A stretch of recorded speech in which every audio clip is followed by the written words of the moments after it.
वाणी साहेब नमस्कार. जयराम शेट्टी खर तर आज या ठिकाणी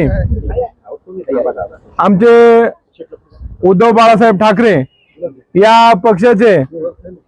सर्व संपर्क प्रमुख आमचे दिलीपदादा बामणे असतील, त्याचप्रमाणे उपजिल्हा प्रमुख त्या ठिकाणी चरदाना चौधरी असतील, त्याचप्रमाणे आमच्या उद्धव बाळासाहेब ठाकरे पक्षाचे तालुका प्रमुख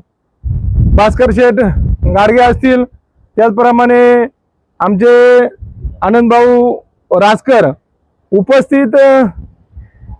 आमचे जिल्हा परिषद सदस्य गुलाबशेठ पारखे उपस्थित, सर्व तालुका प्रमुख, उपतालुका प्रमुख, विभाग प्रमुख ही सर्व मंडळी खरं तर आज या ठिकाणी हा जो काही नाणेघाटावरती अदानी प्रकल्प होणार आहे या प्रकल्पाच्या विरोधात आदिवासी समाजाला जाहीर पाठिंबा देण्यासाठी ही सर्व मंडळी या ठिकाणी आलेली आहे. खरं तर आमच्या आदिवासी बांधवांच्या वतीनं आदिवासी भागामध्ये जो काही प्रकल्प होणार आहे, जो विद्युत प्रकल्प आहे, जो या ठिकाणी अदानींच्या मार्फत या ठिकाणी होणार आहे, त्या प्रकल्पाला खऱ्या अर्थाने विरोध करण्यासाठी ही सर्व तालुक्यातून मंडळी या ठिकाणी आलेली आहे. मी माझ्या आदिवासी बांधवांच्या वतीनं सर्वप्रथम या सर्व मंडळींचं या ठिकाणी आदिवासी भागामध्ये स्वागत करतो, कारण या मंडळींना कळून चुकलेलं आहे की जर अदानीला या ठिकाणी भटाला दिली वसरी, एक म्हण आहे मराठी भाषेत, तर भट हातपाय पसरी, त्या म्हणीप्रमाणे जर या ठिकाणी हा छोटासा प्रकल्प जर अदानीला या ठिकाणी सक्सेस केला तर या ठिकाणी नुसता आदिवासी भाग नाही तर याचे पारमुर जुन्नर तालुक्याच्या कानाकोपऱ्यात जाऊ शकतात. हे आमच्या पक्षातील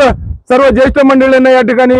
उमगलेलं आहे आणि म्हणून आमच्या आदिवासी बांधवांना या प्रकल्पाच्या विरोधामध्ये जाहीर पाठिंबा देण्यासाठी ही मंडळी या ठिकाणी आलेली आहेत. सर्वप्रथम या सर्व मंडळींचं मी माझ्या आदिवासी भागातल्या बांधवांच्या वतीनं या ठिकाणी स्वागत करतो आणि त्यांनी जी चुणूक ओळखली की या प्रकल्पामध्ये नुसता आदिवासी भाग जरी आता बाधित होत असला तरी हा आदिवासी भाग ज्या पद्धतीनं या ठिकाणी सर्व गुण संपन्न आहे. तुम्ही बघताय या ठिकाणी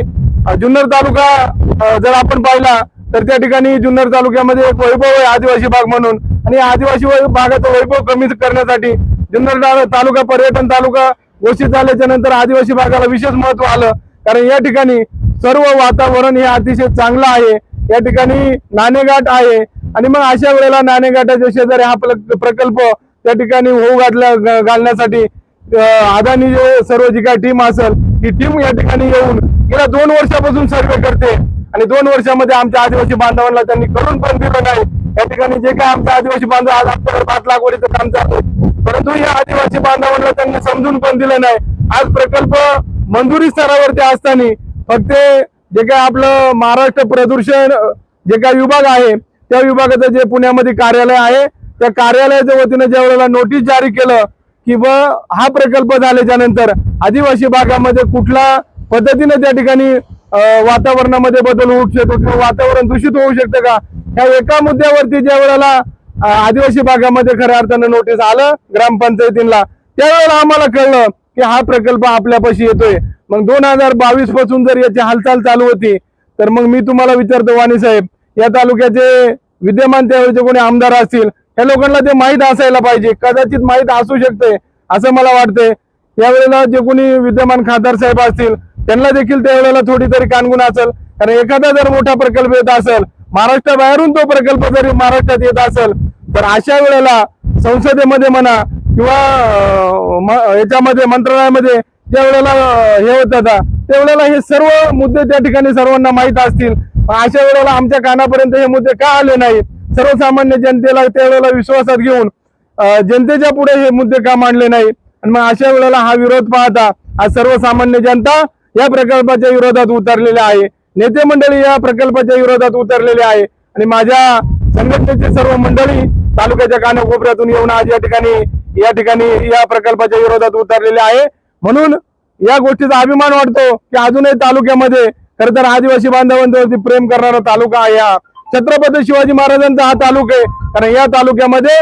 खरं तर समतेने राहण्याची शिकवण या ठिकाणी दिलेली आहे आणि म्हणून आज ज्या पद्धतीने सगळे मंडळी आमच्या दुःखामध्ये धावून आलेले आहात या सर्वांचं मी त्या ठिकाणी पुण्याचं एकदा आमच्या आदिवासी बांधवांच्या वतीनं या ठिकाणी अभिनंदन करतो आणि अशाच प्रकारची साथ या लढ्यामध्ये ही सर्व मंडळी शेवटपर्यंत देतील अशी अपेक्षा व्यक्त करतो आणि थांबतो. जय हिंद, जय महाराष्ट्र, जय आदिवासी.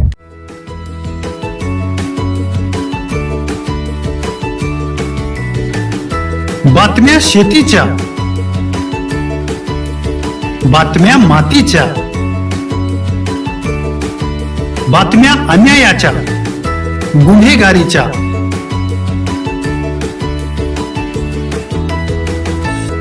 राजकारणाच्या आणि समाजकारणाच्या, शोषणाविरुद्ध बुलंद आवाज, जनसामान्यांच्या हुंकाराची गाज, सत्कार्याला प्रोत्साहन, दुष्कृत्याला अनुशासन, निर्भीड, निस्पृह, सडेतोड, बेधडक आणि रोखठोक म्हणजेच विघ्नहर टाइम्स. शोध बातमीचा, ध्यास सत्याचा. आपलं चॅनल, आपली बातमी. सबस्क्राईब तर कराच, पण बेल आयकॉनवर क्लिक करायलाही विसरू नका.